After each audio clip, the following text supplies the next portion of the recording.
Hello friends, एक बार फिर से स्वागत है आप सभी का द उमंग प्लेटफॉर्म पर। आज फिर हम आप लोगों के लिए 10 इंपॉर्टेंट क्वेश्चनों का सीरीज लेकर के आए हैं। ठीक है, हम आपको बता दें कि अभी बिहार पुलिस का एग्ज़ाम यानी बिहार पुलिस कांस्टेबल का एग्ज़ाम आपका अगस्त महीने में होने वाला है। फिर उसके बाद आपका सचिवालय के यानी कि इंटर लेवल सचिवालय का जो फॉर्म आया हुआ है यानी पंचायत सचिव का, उसका भी आपका एग्ज़ाम बहुत जल्द होने वाला है। फिर उसके बाद CGL 4 यानी बिहार एसएससी CGL 4 का भी बहुत जल्द बहुत ज़्यादा मात्रा में वैकेंसी आने वाला है। ठीक है, इसको इन सब को देखते हुए हमने आप लोगों के लिए 10 इंपॉर्टेंट क्वेश्चनों का सीरीज लेकर के आएंगे।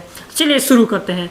आपका पहला क्वेश्चन ये दिया गया है, इसको ध्यान दीजिएगा। ठीक है, 10 क्वेश्चनों का पहला क्वेश्चन आपका दिया गया है, भारतीय मुद्रा 500 पर अंकित है, यानी कि जो हमारा भारतीय मुद्रा 500 का नोट है उसके पीछे क्या चीज़ का चित्र अंकित है। ए नंबर में दिया हुआ है लाल किला, बी नंबर में आपका चंद्रयान, सी नंबर में हम्पी और डी नंबर में आपका एलोरा की गुफा है। और सबसे पहले हम 500 के नोट देखेंगे, उसके बाद हम लोग 10 रुपये का, 20 रुपये का, 100 रुपये का, 200 रुपये का देखेंगे। तो आपका पहले बता दें कि जो भारतीय मुद्रा 500 का नोट है उसके पीछे लाल किला अंकित है। क्या कि लाल किला का चित्र अंकित है। इसका सही उत्तर ऑप्शन नंबर ए हो जाएगा। ठीक है, उसके बाद हम लोग क्या देखेंगे, 10 रुपये का नोट के बारे में जानेंगे, यानी कि सारा जितने भी नोट है उनको देख लेते हैं एक बार, यानी रिकॉल कर लेते हैं ताकि हमको याद रहे। तो हमको 10 रुपये को पूछा जाए, 10 रुपये के नोट के पीछे आपका क्या है, आपका तो कोणार्क का सूर्य मंदिर। ध्यान दीजिएगा। ठीक है, क्या है भाई, आपका हो जाएगा कोणार्क का सूर्य मंदिर। अपने इसको कॉपी पर नोट कर लीजिएगा। ठीक है, ताकि बार बार ये आप देखते रहे। 10 रुपये का नोट के पीछे क्या है, कोणार्क का सूर्य मंदिर। अगर आपसे 20 रुपये का पूछा जाए तो 20 रुपये पर आपका है एलोरा। ठीक है, 20 रुपये के नोट के पीछे क्या है आपका, एलोरा की गुफा है। उसके बाद 50 रुपये के नोट के बारे में पूछा जाएगा आपका, तो 50 रुपये पर आपका हो जाता है हम्पी। क्या जाता है आप भैया, आपका 50 रुपये पर आपका हम्पी हो जाता है। फिर आता है 100 रुपये का नोट। 100 रुपये का नोट पर आपका आ जाता है भैया क्या, तो रानी का वाव। ध्यान दीजिएगा, रानी का वाव। ठीक है, उसके बाद आ जाता है 200 रुपये का नोट। 200 रुपये का नोट के पीछे क्या है भैया, तो आपका सांची का स्तूप। क्या है भैया, आपका सांची का स्तूप। और 500 रुपये का नोट के पीछे आपका लाल किला हो जाता है।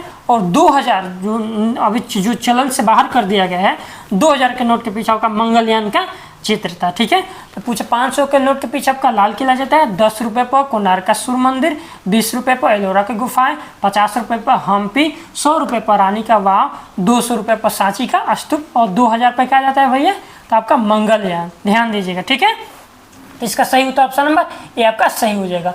उसके बाद क्वेश्चन नंबर 2 नंबर देखते हैं क्या दिया हुआ है, अध्यादेश का उल्लेख भारतीय संविधान में कहाँ किया गया है, यानी कि किस अनुच्छेद में किया गया है। सबसे पहले हम आपको बता दें, जो अध्यादेश होता है वो राष्ट्रपति के द्वारा जारी किया जाता है। किसके द्वारा जारी किया जाता है भैया, आपका प्रेसिडेंट के द्वारा जारी किया जाता है। तो ऑप्शन नंबर ए में दिया हुआ है अनुच्छेद 111, बी नंबर में अनुच्छेद 123, सी नंबर में है अनुच्छेद 149 और डी नंबर में है आपका अनुच्छेद 72। जो अध्यादेश है उसका उल्लेख भारतीय संविधान में अनुच्छेद 123 में किया गया है। कहाँ किया गया है भैया, 123 में किया गया है और यह राष्ट्रपति के द्वारा जारी किया जाता है। ठीक है, तो ऑप्शन नंबर इसका 20 सही उत्तर हो जाएगा। और जो ऑप्शन नंबर सी में अनुच्छेद 149 दिया हुआ है, इसका संबंध आपका कैग यानी कि महालेखा नियंत्रक परीक्षक से है। क्या चीज़ से है भैया, आपका तो महालेखा नियंत्रक परीक्षक से अनुच्छेद 149। और अनुच्छेद 72 के बारे में चर्चा किया जाए तो अनुच्छेद जो आपका हमारा 72 है ये क्षमादान से संबंधित है, यानी कि जिस व्यक्ति को फांसी की सजा या कोई भी सजा मिला हो, वो राष्ट्रपति के द्वारा अगर क्षमा मांगे तो राष्ट्रपति चाहे तो उसको वो सारा चीज़ से मुक्त कर सकते हैं, यानी क्षमा दान कर सकते हैं। तो इसका चर्चा कहाँ किया गया भैया, तो आपका अनुच्छेद 72 में किया गया है। ठीक है, ध्यान दीजिएगा।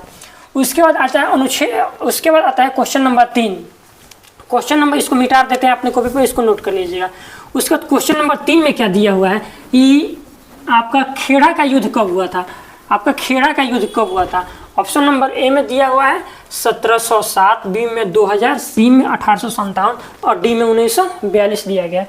देखिए ध्यान दीजिएगा, इससे संबंधित 3 क्वेश्चन आता है। एक खेड़ा का युद्ध होता है, एक पाल खेड़ा का युद्ध होता है और एक शंकर खेड़ा का युद्ध होता है। तीनों ध्यान दीजिएगा। एक आपका खेड़ा का युद्ध, उसके बाद एक आता है आपका शंकर खेड़ा का युद्ध। ठीक है, शंकर खेड़ा का युद्ध। और एक आता है आपका पाल खेड़ा का युद्ध। ठीक है, एक आपका आता है पाल खेड़ा का युद्ध। तो ध्यान दीजिए, आपको जो खेड़ा का युद्ध हुआ था ये आपका 1707 में हुआ था। ठीक है, उसका शंकरखेड़ा का जो युद्ध हुआ था वो आपका 1724 में हुआ था। कब हुआ था? 1724 में। और जो पालखेड़ा का युद्ध हुआ था वो आपका मराठा और निजामुन मुल्क के साथ हुआ था, ये आपका 1728 में हुआ था। ये तीनों आपको एग्जाम में पूछता ही पूछता है। तो खेड़ा का युद्ध आपका हुआ था 1707 में, शंकरखेड़ा का युद्ध 1724 में और पालखेड़ा का युद्ध 1728 में हुआ था। इसको ध्यान दीजिएगा, इन तीनों को आप अपने कॉपी पे नोट कर लीजिएगा।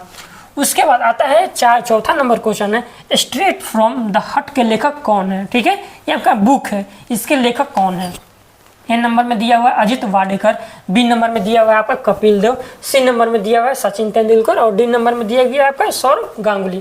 तो आपको बता दें कि जो स्ट्रेट फ्रॉम द हार्ट है उसके लेखक आपके कपिल देव हैं। क्या है आपके भैया? कपिल देव हैं। तो ऑप्शन नंबर बी इसका सही उत्तर हो जाएगा।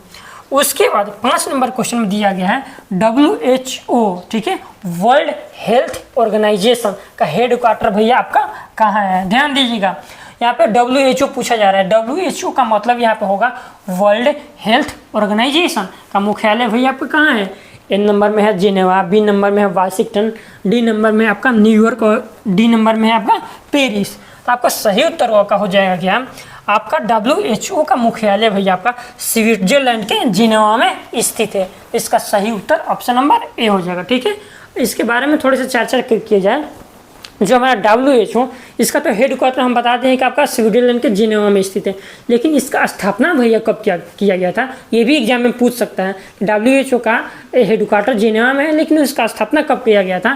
तो इसका स्थापना किया गया था आपका 7 अप्रैल 1948 ईस्वी को इसका स्थापना किया गया था। कहाँ किया गया था? आपका स्विट्जरलैंड के जिनेवा में किया गया था। तो इसका सही उत्तर ऑप्शन नंबर ए हो जाएगा। उसके बाद क्वेश्चन नंबर 6 के बारे में देखते हैं। तांबा की कमी से कौन सा रोग होता है? क्या दिया गया है आपका भैया? तांबा की कमी से कौन सा रोग होता है? ध्यान दीजिएगा इसको पूरा बढ़िया से। ए नंबर में दिया हुआ है एनीमिया, बी नंबर में दिया हुआ है विल्सन, सी नंबर में दिया हुआ है मिनी माता, डी नंबर में दिया गया है आपका नन ऑफ दीज। तो हम आपको बता दें कि जो तांबा की कमी से जो रोग होता है उसको विल्सन बोला जाता है। क्या बोला जाता है? विल्सन। तो इसका सही उत्तर ऑप्शन नंबर बी हो जाएगा। भाई एनीमिया रोग है, ये क्या चीज़ से होता है? लोहा की कमी से आपका कौन सा रोग होगा? आपका एनीमिया। जो हमारा एनीमिया है वो आपका लोहा की कमी से होगा। ठीक है, और तांबा की कमी से आपका विल्सन होगा, और कैडमियम के कारण आपका मिनी माता रोग होगा। ठीक है, इसको ध्यान दीजिएगा। कैडमियम के कारण कौन सा रोग होगा? आपका मिनी माता रोग होगा। तो आपका तांबा की कमी से आपका विल्सन नामक रोग होता है। इसको ध्यान दीजिएगा। ऑप्शन नंबर बी इसका सही उत्तर हो जाएगा। फिर आपका 7 नंबर हुसैन सागर झील कहाँ स्थित है? तो हुसैन सागर झील आपका ए नंबर में दिया गया है तेलंगाना, बी नंबर में आपका दिया गया है कहाँ? गुजरात, सी नंबर में केरल और डी नंबर में आपका महाराष्ट्र दिया हुआ है। तो हुसैन सागर झील आपका तेलंगाना राज्य में स्थित है। इसका सही उत्तर ऑप्शन नंबर ए इसका सही हो जाएगा। ठीक है, उसके बाद नेक्स्ट क्वेश्चन देखते हैं। राजीव गांधी एयरपोर्ट स्थित है। ध्यान दीजिएगा। ठीक है, ये बार बार आपको क्या अधूराते हैं, यानी कि आपको बार बार ये कंफ्यूज करता है। ठीक है, कि राजीव गांधी जो इंटरनेशनल हवाई अड्डा है वो किस राज्य में स्थित है? ए नंबर में दिया गया है वाराणसी, बी नंबर में हैदराबाद, सी नंबर में कोलकाता और डी नंबर में आपका गांधीनगर दिया गया है। तो आपको बता दें कि जो राजीव गांधी एयरपोर्ट स्थित है वो आपका हैदराबाद में स्थित है। कहाँ स्थित है? आपका हैदराबाद में स्थित है। तो इसका सही उत्तर ऑप्शन नंबर बी हो जाएगा। तो वाराणसी में आपका तो लाल बहादुर शास्त्री जो हवाई अड्डा है वो आपका वाराणसी में स्थित है। ठीक है, ध्यान दीजिए, लाल बहादुर शास्त्री वाराणसी में और राजीव गांधी इंटरनेशनल हवाई अड्डा आपका कहाँ है? एयरपोर्ट हैदराबाद में स्थित है। उसके बाद 9वां नंबर क्वेश्चन है, पूर्व तटीय रेलवे का मुख्यालय आपका कहाँ है? इसका हेडक्वार्टर कहाँ है? तो आपको सबसे पहले बता देते हैं, जो हमारा रेलवे जोन है, यानी कि रेलवे के जितने भी हेडक्वार्टर है वो टोटल आपको 18 जोन में बांटे गए हैं। कितने जोन में बांटे गए हैं? आपका 18 जोन में बांटे गए हैं। पहले ये आपका 17 था, लेकिन 2019 में क्या किया गया है? इसको एक बढ़ा दिया गया है। उसका नया जो 2019 में बना था उसका नाम दिया गया था क्या? पूर्व तटीय रेलवे का मुख्यालय कहाँ है? ए नंबर में आपका भुवनेश्वर, ए नंबर में विशाखापट्टनम, बी नंबर में आपका भुवनेश्वर, सी नंबर में कोलकाता और डी नंबर में आपका चेन्नई है। तो आपका पूर्व तटीय रेलवे का मुख्यालय आपका कहाँ हो जाता है? आपका भैया विशाखापट्टनम हो जाता है। इसका सही उत्तर ऑप्शन नंबर क्या हो जाएगा? ए सही हो जाएगा। ठीक है, उसका लास्ट और 10वां नंबर क्वेश्चन देखते हैं क्या दिया हुआ है। जल का वाष्प में परिवर्तन क्या कहलाता है? ठीक है, क्या दिया गया है भैया? आपका जल का वाष्प में परिवर्तन क्या कहलाता है?